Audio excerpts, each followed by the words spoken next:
Morning, Justin.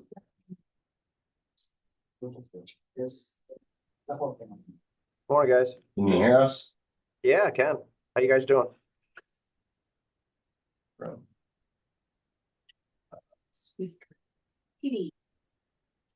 Can you hear us now? Yeah. Can you hear me all right? There we go. Yes. Yeah, it's just saying to Mike, really a terrific job on the two documents. Really appreciate it. Yeah, happy to help. Hi, Justin. Hey, good morning. How are you, Gina? Good. Well, should we start with the service agreement? Mm-hmm.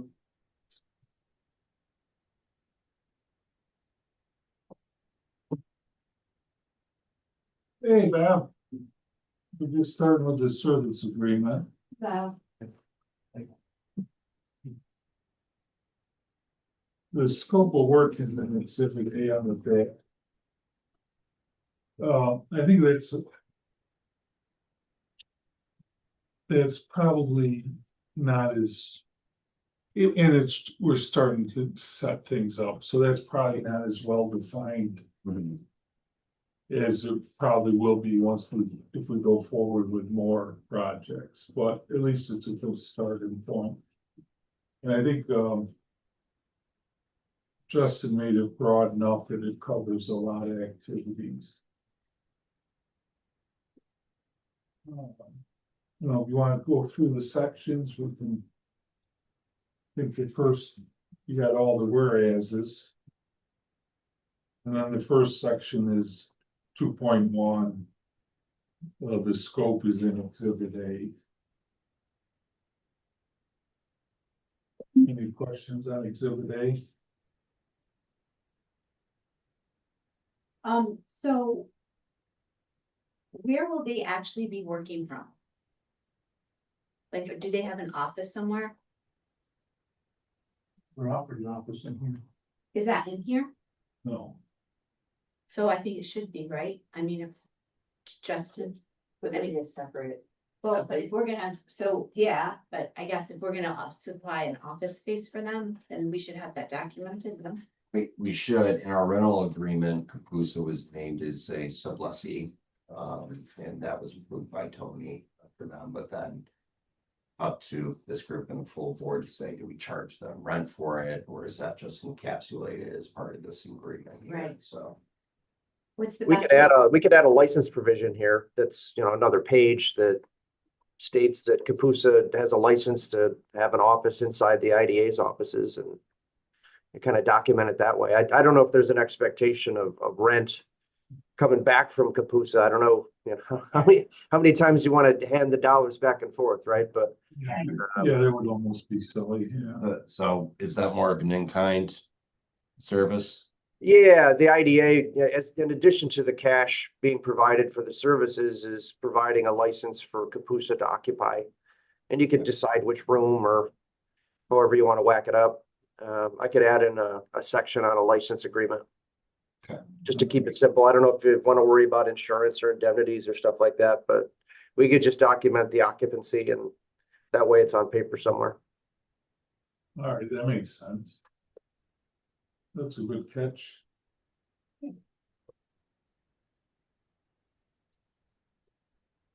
then the 3.2.3, the funds, the 110,000, and we thought 35 up front.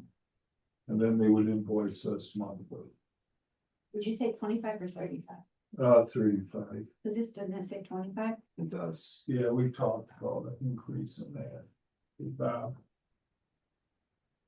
It's gonna be weird because by the time they do their bills, submit them to us, and then we approve the invoices and send it back, you could be looking 60 days. That's why you almost need the float money. Then.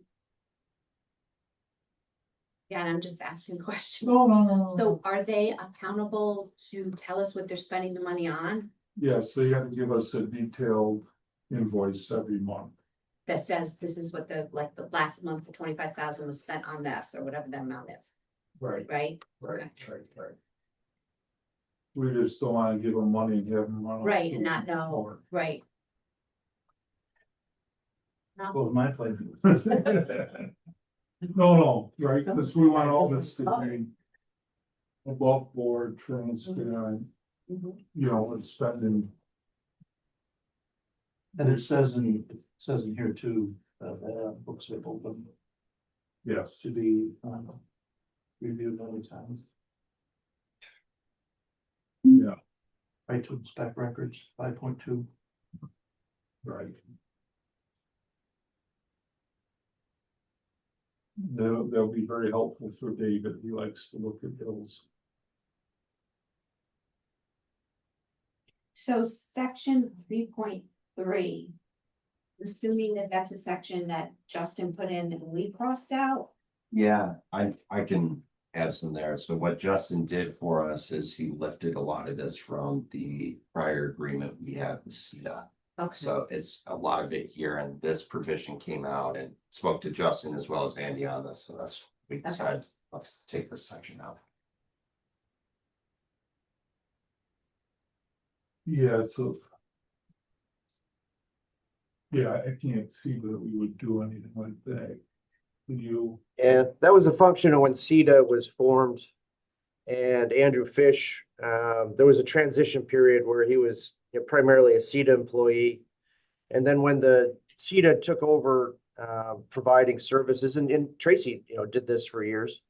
The CETA employees were given a title under the IDA bylaws, so they could be the executive director or whatever. So this section was a function of that, and I left it in for basically a thought piece, but I don't think it makes sense in this context. So we can drop that out, and in this section 3.3, I can recraft that to be the co-location of facilities and a license to occupy. So we could just Right. modify that, and I'll send it back around.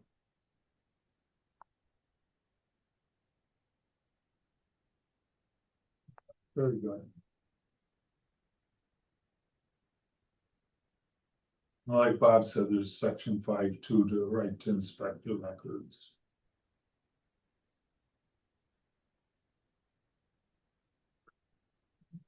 Five, three.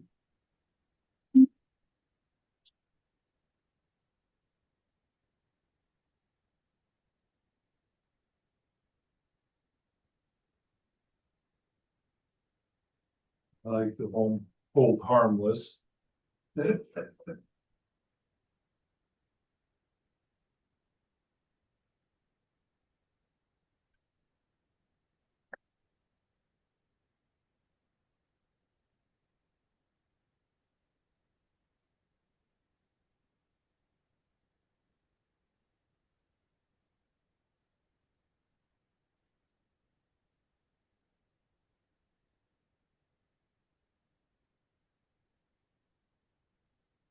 so, in the scope of work where they say that they're gonna develop and propose public-private partnerships with county-based. Like school, BOCES, and government agencies, I guess, so. How will that work? What does that look like? Like they are gonna go out and kind of, what? The best way to do it is to incentivize a lower cost of energy to bring in manufacturing into the county by offering lower rates. We do that several ways, getting energy behind meter, not for manufacturing to bring them into the county for jobs. So like BOCES, for instance, what would their pitch to BOCES be? I think Justin King was talking about Battery storage and battery storage, but he said that a lot of the schools. They've got a lot of real estate, so they might potentially put solar panels on the roof. for example, like BOCES has geothermal. We can incentivize that. Let's say. But you know, we wouldn't want to really necessarily fund that. You'd find Kapusa worked with a private organization to do the solar panels. But then there would be some payback or benefit to the county residents or the school district. And it was a sore spot too, because he was mentioned in Auburn, but like in, Union Spring Central School. Our energy bills went up like 25%. Okay. So there's a lot of incentive for the schools, maybe to look at doing something. But it's kind of unique because most of the solar energy gets produced in the summer, No, so they wouldn't probably use it. yeah, Well, there's more efficient energies out there too that are coming down, so. but I'm just wondering, Capusa, in addition to working with us, with the IDA, new businesses that come in, are they also out there soliciting existing businesses, trying to help them? Not at this point, but Okay, yes, 'cause that's why I'm just wondering what that clause meant. that would be the intent. We could, I mean, there's a lot of efficient ways we can help existing businesses. At this time, it's mostly new technology that's coming The battery stuff is pretty exciting. down. I mean, existing businesses, if we did battery storage and backup, existing businesses would benefit. from it. And that's the problem with the industrial park, is there isn't enough energy there. But if we did a battery backup and storage system, when under peak, we could help assist that. Yeah. From the loads. So that's, that would help an existing thing very. Yeah. It's kind of, there's a website and it shows you the existing up to the minute load for the whole state. Mhm. And then how much they're paying for the electricity. It swings from $20 to $45. I mean, just during the day. Okay, thanks. All right, anything else on the sewer? Does that, everything sound good to you or? Yeah, I mean, I think it's pretty basic. Yeah. And I think it's a starting point. Who knows where we go with it. All right, the UTEP then? So Tracy, being smart, only printed out specific portions of the UTEP with the red line. And Okay. why it just dumps right into the document here.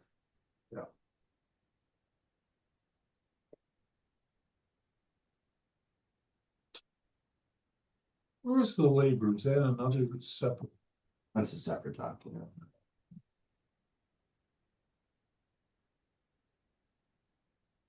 Yeah, that's largely in the application, I think, is where that lives. Yes. I sent it to, what's her name? Oh, Anita, yes, yes, I can see that.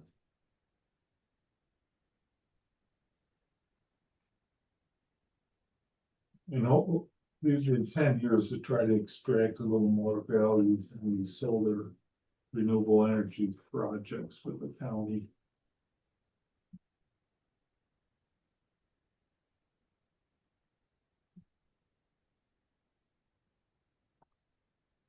Talking about changing the percentage, do we revisit that?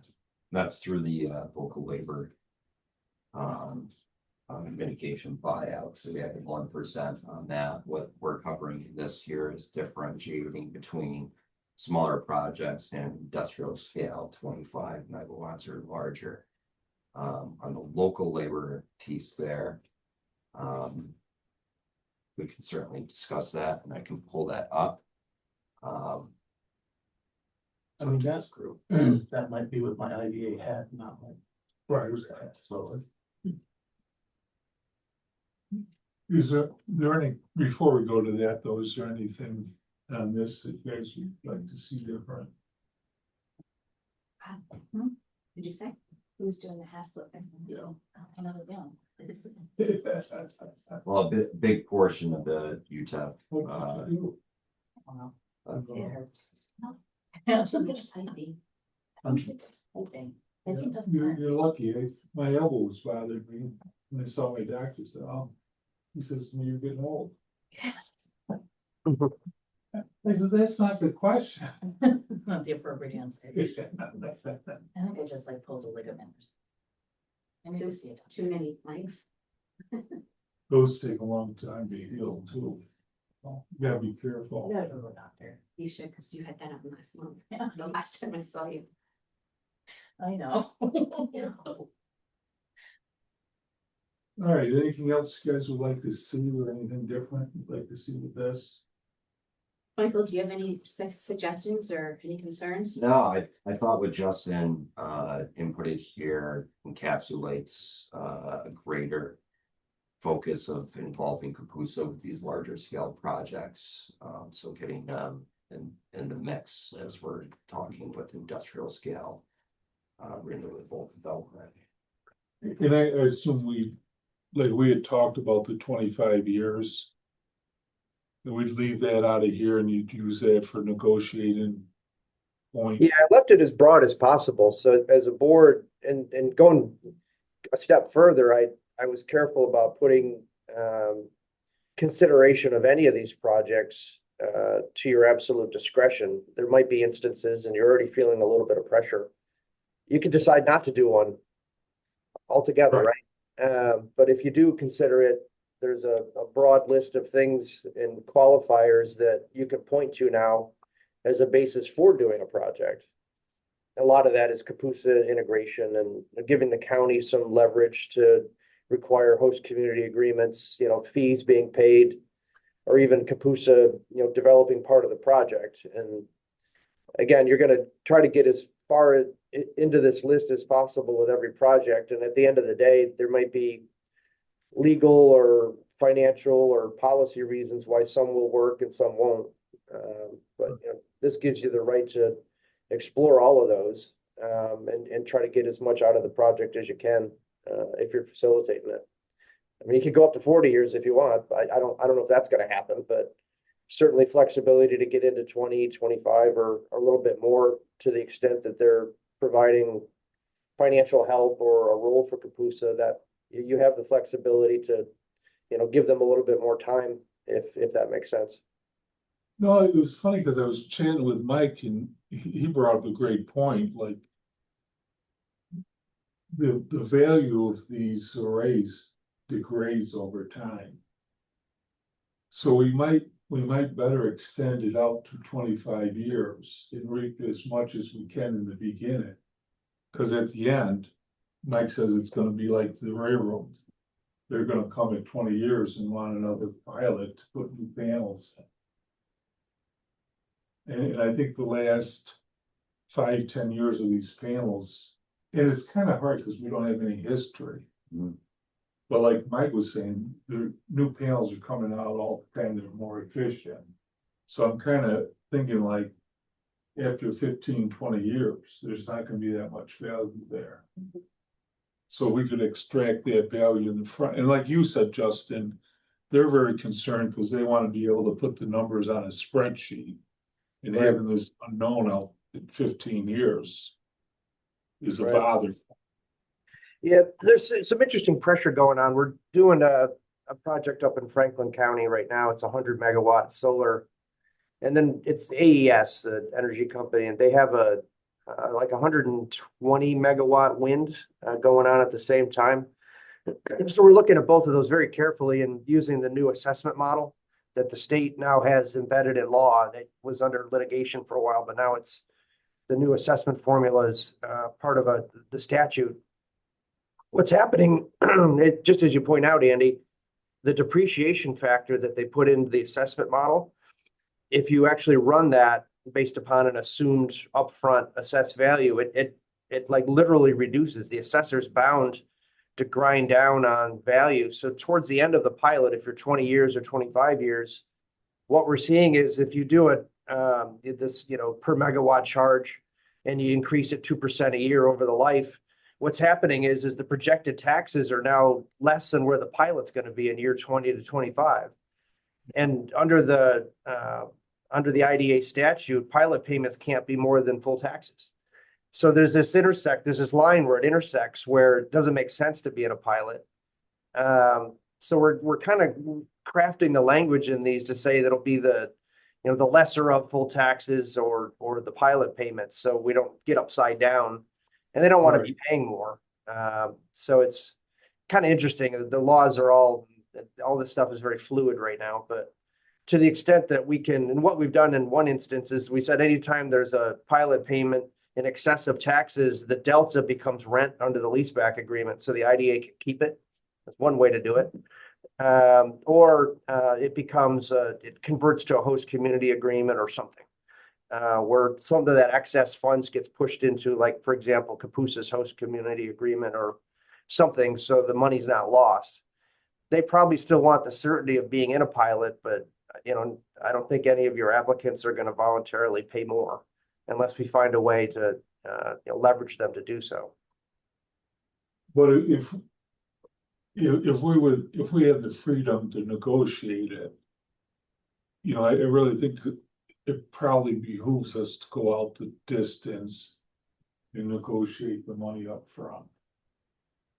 Yeah, and monetize it up front, give them the time. But at some point, when we study the hell out of these things and you do the cost benefit analysis and use the new assessment model, you know, Mike's very familiar with using the spreadsheets that we develop. And on these utility scale ones, you'll probably have an appraiser helping you. But as you do all that data and projection, you'll see at some point in like year 18 to 20, it starts to become very thin in terms of what the actual savings might be. But you never know what's actually going to happen in 18 to 20 years. And as you say, these get repowered at about year 20 or 25. They take down all the panels, and wind farms will go out and put new turbines on. Yeah. No, I was teasing Mike. I said it's gonna be the railroad all over again. You know, yeah, I hope I'm not here for the next one, but I was thinking the same thing, Justin. well, we want to set the table nicely so the next folks don't pull their hair out because it's a mess, right? So Bob, you all good? I'm good, I think. I sent this out to my board for review and we'll get our attorney to review it as well, so all eyes are on it. Yes. You're good? Yeah, so we're looking, Bob, for the full board meeting next week to offer this up as well as a resolution with it. So if you're able to expedite review with your board, we may be able to, you know, pass that resolution. Grab it while you can. You think anything you think we've missed or I look, don't think does so. it look good to you? Are we still presenting this to our board though? We are next week, right? Yes. Okay. I just like this process where we review it. That's fine. I just need to be like the timing of these meetings. Well, we gotta if talk you about- prefer, Yeah, 'cause we could, This is kind of a hopefully- rough time. yeah, if you prefer to be in the afternoon. Cause it doesn't matter Yeah, to it's better us. for me, or like earlier than this. This is kind of smacks right Yeah, now. no, understood. No, Other I don't know apologies. what time you sleep until in the morning, but no. I was up at, I'm teasing yeah, I was up at. you. You gotta get up before 9, all right? No, I was up at 6 this morning. No, I'm teasing. So, yeah, but the time doesn't matter to me. Okay. We can work to your schedule. Thanks. And Bob doesn't like to meet on Fridays. Well, see if Yeah, not. Here's with his golf. I mean, Yeah. What's this change? it's meeting time. Well, Friday's a catch-up date for me, so I got it. All right, anything else That's everything we had on the about docket. land here. or, see, you had a note here? Not sure whether that's on, but Yeah, I don't think we've got anything, do we? All right. So are we adjourned? Anybody else have anything? We'll let you back to work. I'm sorry. thanks, Justin. hey, have a great day, guys. You too. Yes.